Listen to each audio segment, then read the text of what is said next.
quickly steep themselves in night. 4 nights will quickly dream away the time. And then the moon, like to a silver bow, new bents in heaven, shall behold the night of our solemnities. Go, illustrate, stir up the Athenian youth merriment, awaken the pert and nimble spirit of mirth. Hippolyta, I woo thee with my sword, and when thy love to me be introduced, I will wed thee into the key. With pomp, with pride, with revelry. Happy be Theseus, our renowned Duke. Thanks, good Aegeus. What's the news with thee? Full of vexation come I with complaint against my child, my daughter Hermia. Stand forth, Demetrius! My noble lord, this man hath my consent to marry her. Stand forth, Lysander! And my gracious Duke, this man hath bewitched the bosom of my child.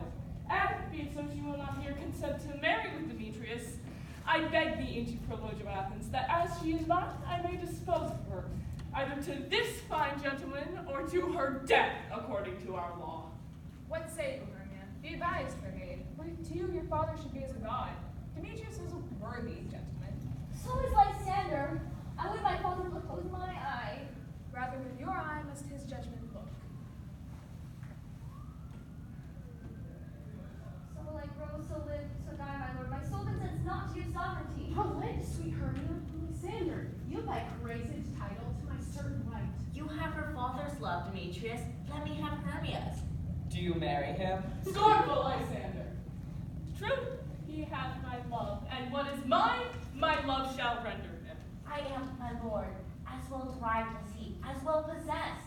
My love is more than his, and which is more than all these boasts could ever be. I am beloved of beauteous Hermia. Why shall I not then prosecute my right? Demetrius, all vouched to his head, swore love to Nader's daughter Helena, and won her soul. And she, sweet lady, dotes, devoutly dotes in idolatry upon this spotted and inconstant man. I must admit, I have heard so much, and with Demetrius thought to have spoke thereof. But being overfull of self-affairs, my mind could lose it. But Demetrius, come, and Aegeus, you shall go with me. For you, fair Hermia, look you fit your fancies to your father's will, or else the law of Athens yields you up, to death or to a vow of a single life. Come, my Hippolyta, come here, my love.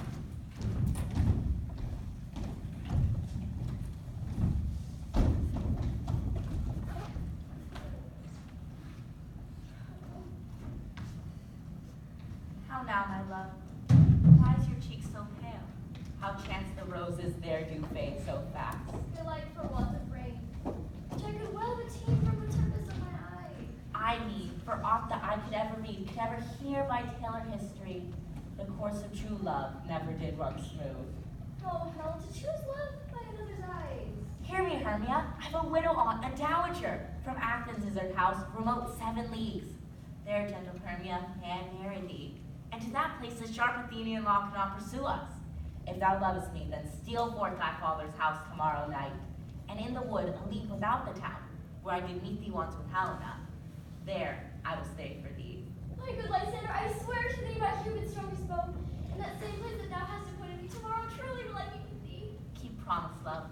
Look, here comes Helena. God speak, fair Helena, whither away? Call you me fair? That fair again unsay. Demetrius loves your fair, oh happy fair. Sickness is catching, oh for favor so. Yours would I catch, fair Hermia, ere I go. Oh, teach me how you look, and with what art you sway the motion of Demetrius' heart. I frown upon him, yet he loves me still. Oh, that your frowns would teach my smile such skill. I give him curses, yet he gives me love. Oh, that my prayers with such affection move. The more I hate, the more he follows me. The more I love, the more he hateth me. Oh, it is folly, Helena. It is no fault of mine. None but your beauty, with that fault were mine. Take comfort. He no more shall see my face. Lysander and myself will fly this place. Tell it to our minds we will unfold. Through Athens' gates we devise to steal. And in the wood where often you and I, upon faint primrose beds were wont to lie, emptying our bosoms of their counsel sweet, there Lysander and myself shall meet. Farewell, sweet playfellow, pray thou for us, and good luck grant thee thy Demetrius. Helena, adieu. As you on him, Demetrius dote on you. How happy some or others some can be.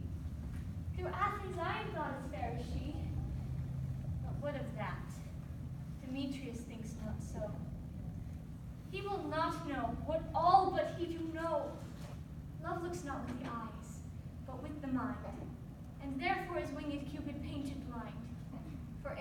Demetrius looked on Hermia's eye. He hailed down oaths that he were only mine. And when this hail, some heat from Hermia felt, so he dissolved, and showers of oaths did melt. I will go tell him of fair Hermia's flight. Then to the wood will he tomorrow night pursue her, and for this intelligence, if I have thanks, it is a dear expense. But here in me nigh, to enrich my pain, to have his sights thither and back again.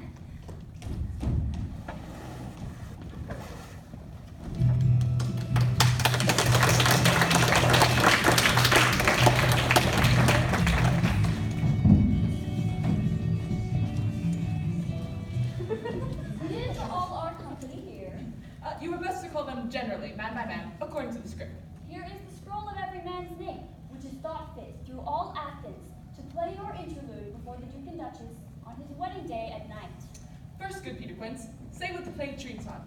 Then read the names of the actors, and so grow to a point. Mary, our play is the most lamentable comedy and most cruel death of Pyramus and Thisbe. A very good piece of work, I assure you, and a merry. Now, master, call forth your masters by the scroll. Actors, spread yourselves. Answer as I call you, Nick Bottom the Weaver. Ready. Name what part I am for, and proceed. You, Nick Bottom, are set down for Pyramus. Well, what is Pyramus? A lover? Or a tyrant? A lover that kills himself most gallant for love.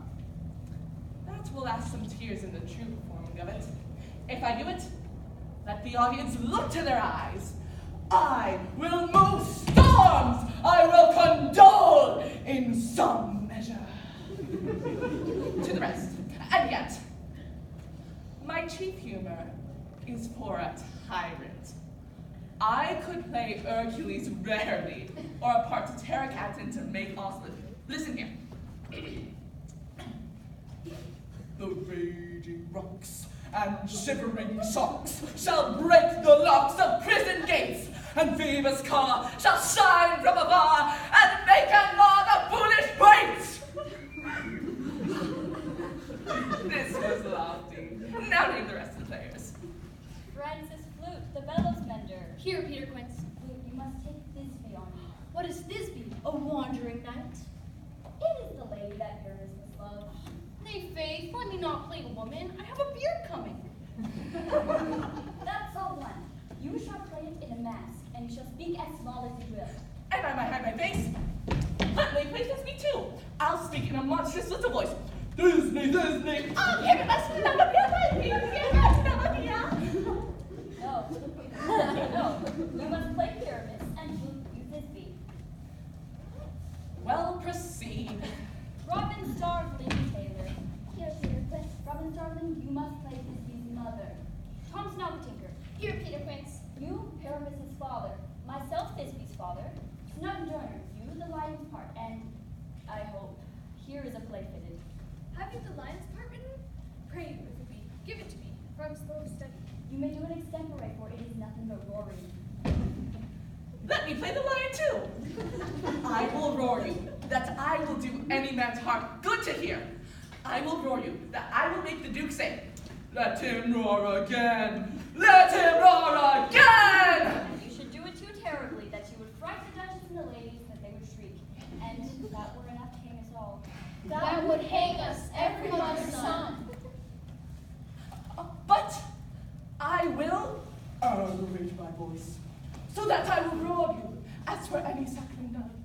I will roar you as for any nightingale. You can play no part but Pyramus. For Pyramus is a sweet-faced man, a proper man, as one should see in a summer's day. A lovely gentleman-like man, therefore you must needs play Pyramus. Well, I will undertake it. Master, here are your parts, and I must entreat you, request you, and desire you to come them by tomorrow night, and meet me in the palace wood, a mile without the town by moonlight. There will we rehearse. There we will meet, and we will rehearse most obscenely and courageously. Take pains to be perfect. Adieu. At the Duke's Oak we meet. Enough, hold or cut bowstrings.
Amazon, your buskinged mistress, and your warrior love, to Theseus, must be wedded. And you come to bring their bed joy and prosperity. How canst thou thus? For shame, Titania.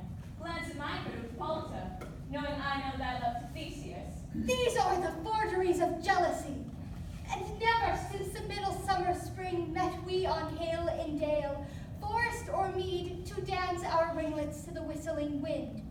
But with thy brawls thou hast disturbed our sport. Therefore the wind, piping to us in vain, as in revenge, hath sucked up from the sea contagious fogs, which falling in the land have every pelting river made so proud that they have overborne their continents. Therefore the moon, the governess of floods, pale in her anger, washes all the air. Now rheumatic disease do abound, and through this distemperature we see the seasons alter. The spring, the summer, the childing autumn, and angry winter, all change their wanton liveries, and the mazed world by their increase now knows not which is which. And the same progeny of evils comes from our debate, from our dissension. We are their parents and original. Do you amend it then? It lies in you. Why should Titania cross her Oberon? I do but beg a little changeling boy to be my henchman. Set your heart at rest. The fairyland buys not the child of me. His mother was a votress in my order, and in the spiced Indian air, by night, full often hath she gossiped by my side. But she, being mortal, of that boy did die. And for her sake do I rear up her boy, and for her sake I will not part with him. Theseus's wedding day. If you will patiently dance in our rounds and see our moonlight revels, go with us. Give me that boy and I will go with you. Not for thy fairy kingdom. Fairies away, we shall chide downright if I longer stay.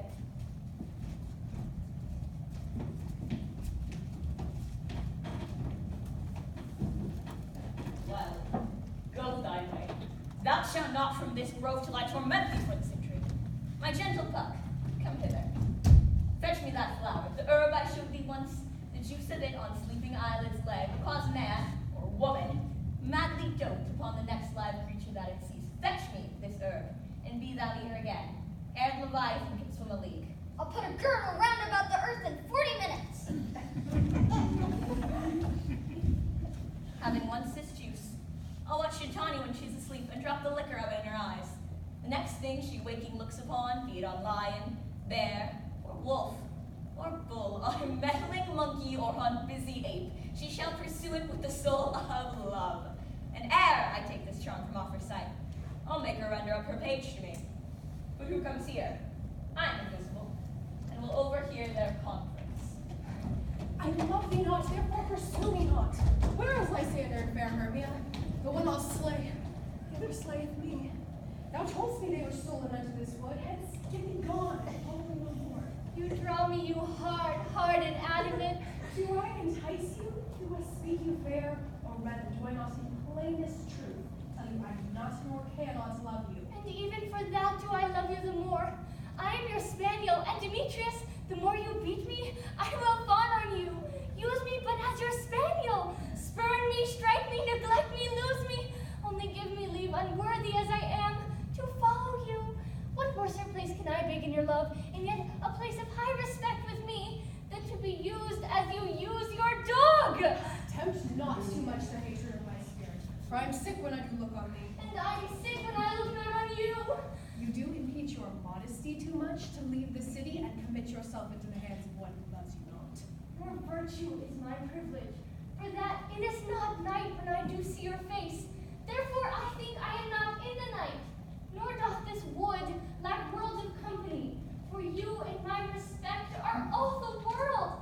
Then how can it be said I am alone, when all the world is here to look on me? I will run from thee and hide me in the brakes, and leave thee to the mercy of the wild beasts. The wildest hath not such a heart as you. Run when you will, the story shall be changed. Apollo flies and Daphne holds the chase. I will not say thy questions. Let me go, or if thou follow me, do not believe that I will do thee mischief in this wood. I in the temple, the town, the field, you do me mischief. By Demetrius, you're wrong to set a scandal on my sex. We cannot fight for love as men may do. We should be wooed, and we're not meant to woo.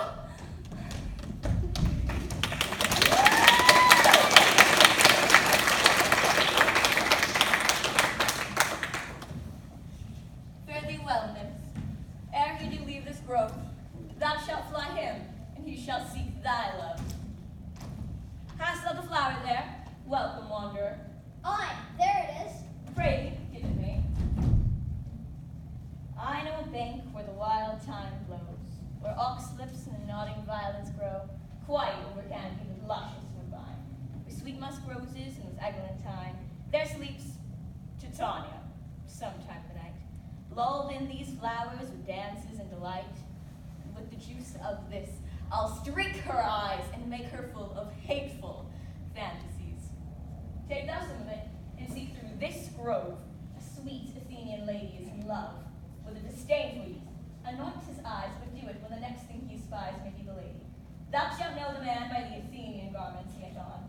Affect it with some care, that he may prove more fond on her than she upon her love. And look thou meet me ere the first cock crow. Fear not, my lord, your servant shall do so.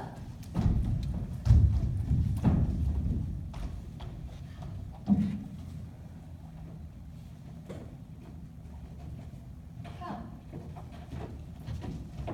Now a roundel and a fairy song. Sing me now asleep. Then to your offices and let me rest.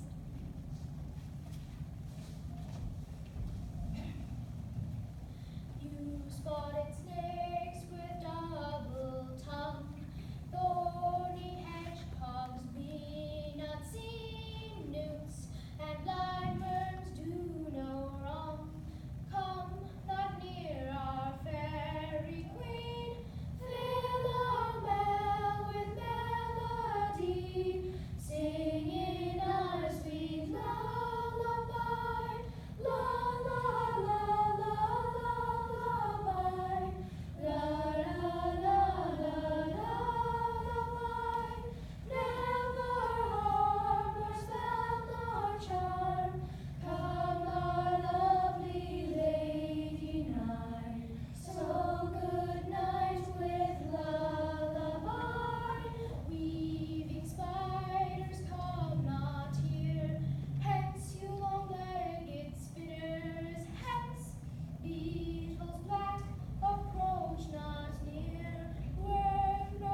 quake when some vile thing is near.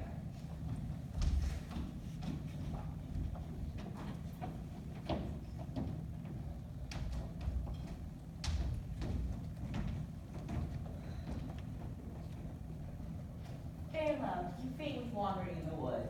And to speak troth, I forgot our way. Well, rest us, Hermia, if you think it good, and care for the comfort of the day. Be it so, Lysander, find you out of bed. For I upon this bank will rest my head. One turf shall serve as a pillow for us both. One heart, one bed, two bosoms, and one trough. Nay, good Lysander, for my sake, my dear, lie further off, do not lie so near. Oh, take the sense, sweet, of my innocence. Love takes the meaning and love's the conference. And my heart unto yours is knit, so then but one heart we can make of it. Two bosoms interchanged with an oath, so then two bosoms in a single trough. So that by your side no bedroom we deny.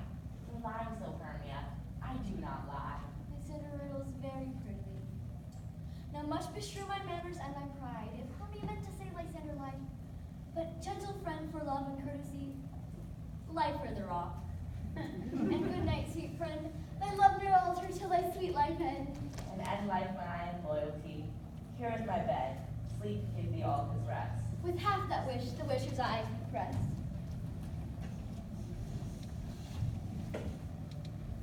Through the forest have I gone, but Athenian found I none. Who is here? Weeds of Athens he doth wear. This is he, my master said, despise the Athenian maid. And here the maiden sleeping sound on the dank and dirty ground. Pretty soul, she durst not lie near this lack love, this kill courtesy. True upon thy eye throw all the power this charm doth. Oh, when thou wakes, let love forbid. Sleep the sea on thy lid. So awake when I am gone, for I must now to Oberon. Stay below, kill me, Saint Demetrius! I charge thee hence, and do not haunt with us. Oh, wilt thou darkling leave me? Do not so! Stay on thy peril, I alone will go. I am out of breath in this long chase. The more my prayer, the lesser is my grace. Happy is Hermia, wheresoe'er she lies, for she hath blessed and attractive eyes. How came her eyes so bright? Not with salt tears. If so, my eyes are oftener washed than hers. No, I am as ugly as a bear. But beasts that need me run away for fear. But who is here? Lysander? On the ground? Dead? Or asleep? I see no blood, no wounds. Lysander, if you live, good sir, awake. And run through fire will for thy sweet sake. Transparent Helena, nature shows art, that through thy bosom makes me see thy heart. Where's Demetrius? Oh, how fit a word is that vile name to perish on my sword. Do not say so, Lysander. Say not so. What, though he love your Hermia? Lord, what though? If Hermia still loves you, then be content. Content with Hermia? No, I do repent the tedious minutes I with her have spent. Not Hermia, but Helena I love, who not change a raven for a dove. The will of a man is by his reason swayed, and reason says that you are the worthier maid. Where was I to this keen mockery born? When at your hands did I deserve this scorn? Is not enough, young man, that I did never, no, nor never can, deserve a sweet look from Demetrius's eye. But you must flout my insufficiencies? Good troth, you do me wrong, good suit, you do, in such disdainful manner me to woo. But fare ye well, perforce, I must confess, I thought you lord of more true gentleness. She sees not Hermia. Hermia, sleep thou there, and never mayst thou come Lysander near. Perhaps the serpent of the sweetest thing, the deepest loathing to the stomach brings. So as my serpent and my heresy, of all be hated, but most of me. All my powers address your love and might, to honor Helen and to be her knight. Help me,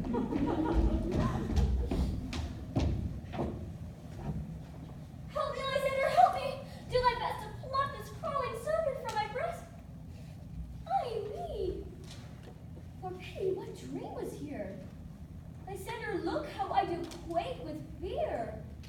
Methought a serpent ate my heart away, and you sat smiling at its cruel prey. Lysander? What removed? Lysander! Lord? No sound, no word. No? Then I well perceive you are not nigh. Either death or you, I'll find immediately.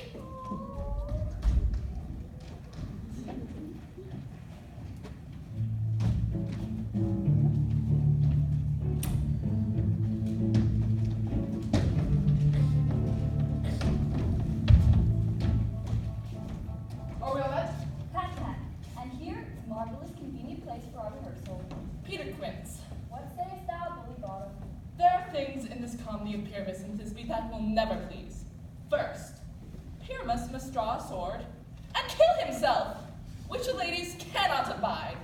How answer you that? Fire Lakin, parlous fear. I believe we must leave the killing out when all is done. Not a whit. I have a device to make all well. Write me a prologue, and let the prologue seem to say that we will do no harm with our swords, and that Pyramus is not killed indeed. And for the more better assurance, tell them that I, Pyramus, am not Pyramus, but Bottom the Weaver. This will put them out of fear. Will not the ladies be afeard of the lion? I fear it, I promise you. A lion amongst ladies is a most dreadful thing. Nay, he himself must speak through saying, fair ladies, I would wish you, or I would request you, or I would entreat you, not to fear, not to tremble, my life yours. If you think I come hither as a lion, it's for pity of my life. Nay, I am no such thing. I am a man, as other men are, and there indeed let him plainly state his name and say he is Snug the Joiner. Well, it shall be so. But there is two hard things. That is, to bring the moonlight into the chamber, for you know, Pyramus and Thisbe did meet by moonlight. Doth the moon shine the night we play our play? A calendar, look in the almanac, find out moonshine, find out moonshine. Yes, it does shine that night. Why then? You may leave a casement in the great print chamber window where we are to play open, and the moon may shine it at the casement. Aye, or else one must come in with a bush of thorns and a lanthorn, and say he is to present the person of moonshine. Then there is another thing. We must have a wall in the great chamber, for Pyramus and Thisbe, says the story, did talk through the chink of a wall. You can never bring in a wall. What say you, Bottom? Some man or other must present wall, and he may hold his fingers thus, and through that cranny shall Pyramus and Thisbe whisper. If that may be, then all is well. Come, sit down at another sun and rehearse your parts. What hempen hoaxcomes have we swaggering here? So near the cradle of the fairy queen. What? A play towards? Be an auditor, an act or two perhaps if I see cause. Speak, Pyramus, Thisbe, stand forth. Thisbe, thy flowers of odious savor sweet. Odors, odors. Odors savor sweet. So have thy breath, my dearest Thisbe dear. But hark, a voice, stay thou out here a while, and by and by I will to thee appear.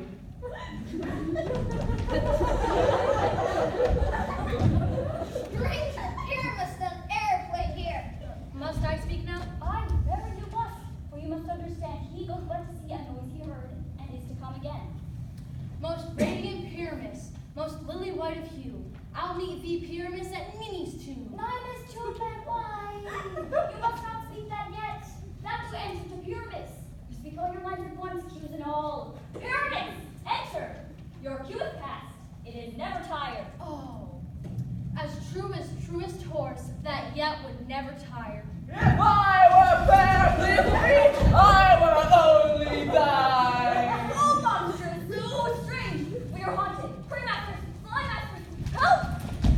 I'll follow you, I'll lead you about the round. What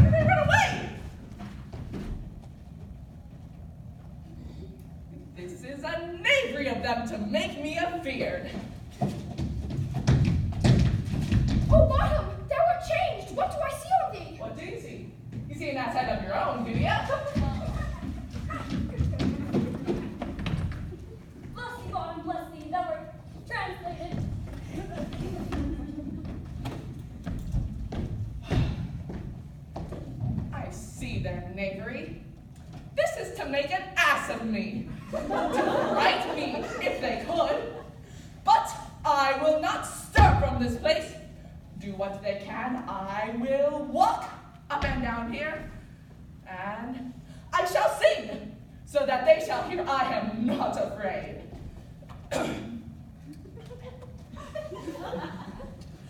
So come, so loud, come you, with large and tiny veil, that rocks away, it goes so true, the red within the veil. Angel awakes me from my flowery bed. I pray thee, gentle mortal, sing again.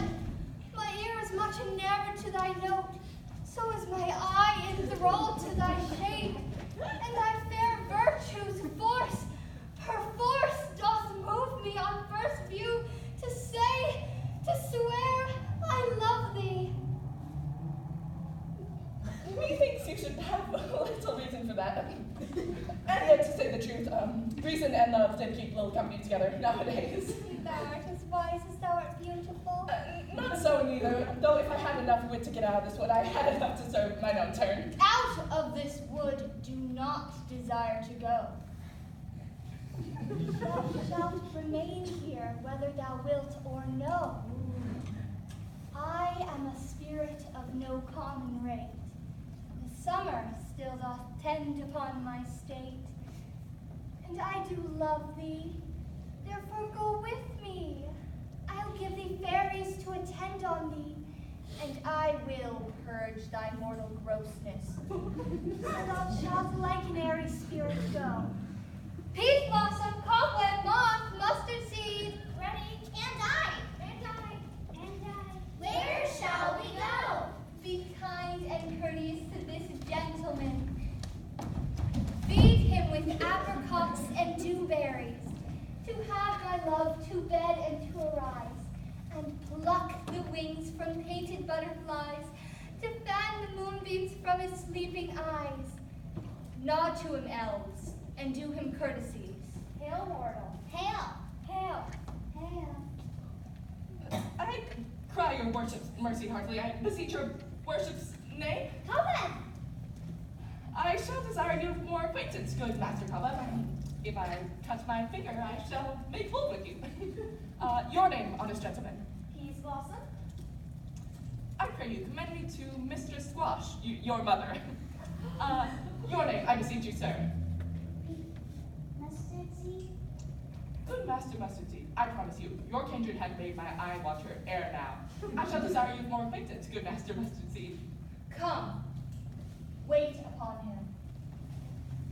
Lead him to my bower. The moon, methinks, looks with a watery eye, and when she weeps, weeps every little flower, lamenting some enforced chastity.